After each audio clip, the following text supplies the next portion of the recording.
Halo semuanya, selamat datang di 30 hari challenge membuat produk digital episode kedua. Kenalin, nama aku Yusuf Ramli. Jadi selama 30 hari ke depan aku men-challenge diriku sendiri untuk membuat produk digital dari nol. Dan lewat channel ini aku mendokumentasikan prosesnya, apa aja yang aku pelajarin sampai aku berhasil menjual produk digital tersebut.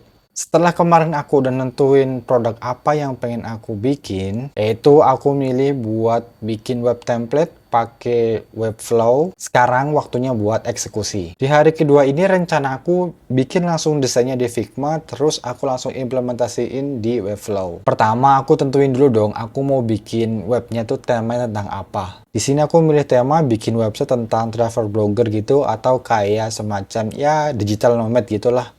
Nah, tema udah dapet, aku lanjut brainstorming idenya. Di sini aku pakai ChatGPT buat ngebantu aku brainstorming ide gitulah ya.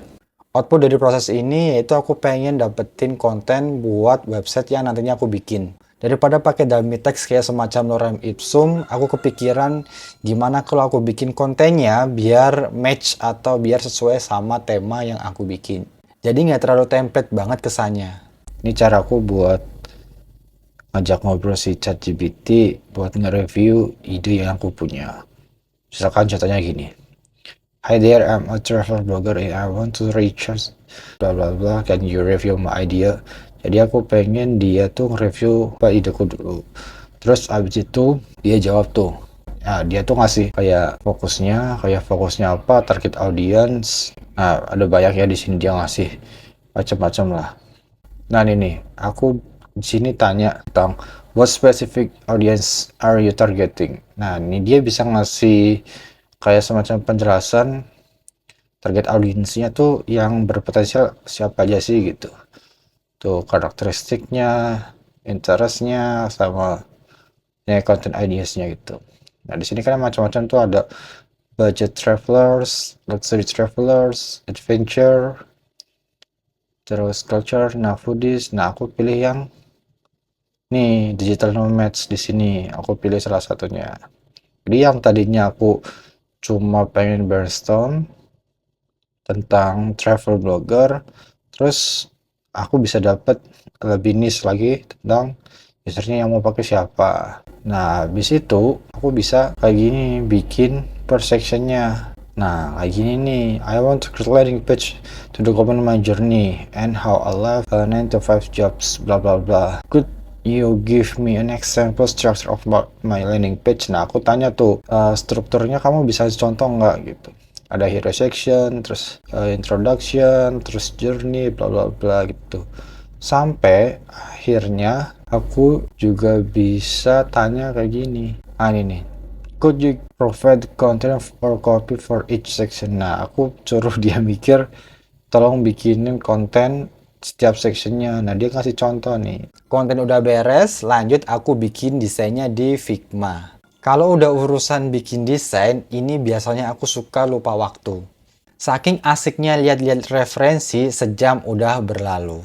Kalau lihat desain yang bagus tuh mata rasanya kayak dimanjakan gitu. Kok bisa ya orang bikin desain bagus kayak gini, dilihat enak, perpaduan warnanya bagus, kontrasnya tetap terjaga, layoutnya unik, dan sebagainya. Ya, idealis designer termasuk aku pengennya tuh bikin sesuatu yang bagus, outstanding, yang beda dari yang lainnya. Hal-hal semacam itu secara nggak langsung bikin aku lupa tentang tujuanku saat itu tuh apa. Yang harusnya cuma lihat referensi aja buat bikin desain, aku malah keasikan buat nontonin desain-desain orang yang bagus, entah itu di Pinterest, di Dribbble, ataupun di Behance. Nggak kerasa 2 jam 3 jam berlalu, kanvas Figmaku masih kosong. Kebanyakan yang dipikir, kebanyakan cari referensi, pengen bikin kayak gini, tapi nggak dieksekusi. Kelihatannya doang aku sibuk cari referensi, padahal sebenarnya aku belum berprogres.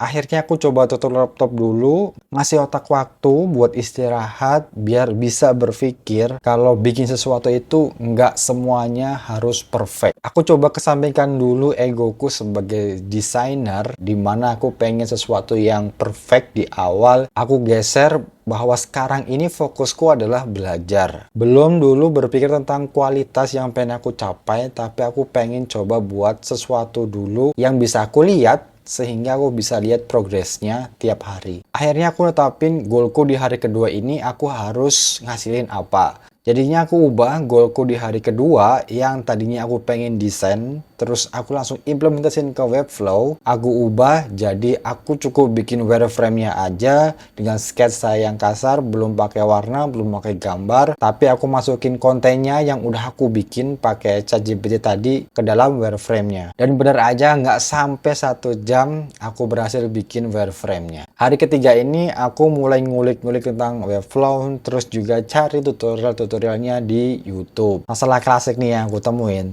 saking banyaknya tutorial yang ada, aku bingung harus milih yang mana. Walaupun inti dari setiap tutorial itu mungkin sama, misalkan menyampaikan hal dasarnya, tapi cara menyampaikan orang itu yang kadang membuat aku tuh, ini aku lebih cocok yang ini nih.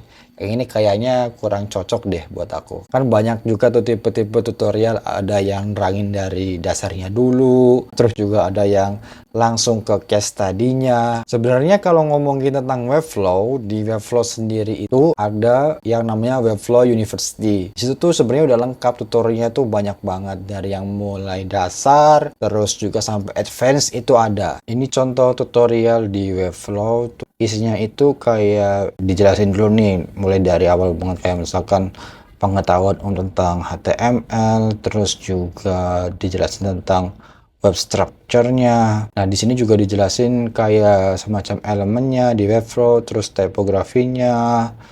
Nih, ada banyak banget sebenarnya di Webflow udah tercover ya, tapi aku mikir kayaknya tuh kalau aku ngikutin gini doang masih belum begitu nempel sama aku gitu. Di YouTube pun sama, tutorialnya tuh udah banyak yang ngejelasin tentang Webflow, tapi aku masih ngerasa masih belum terlalu cocok buat aku.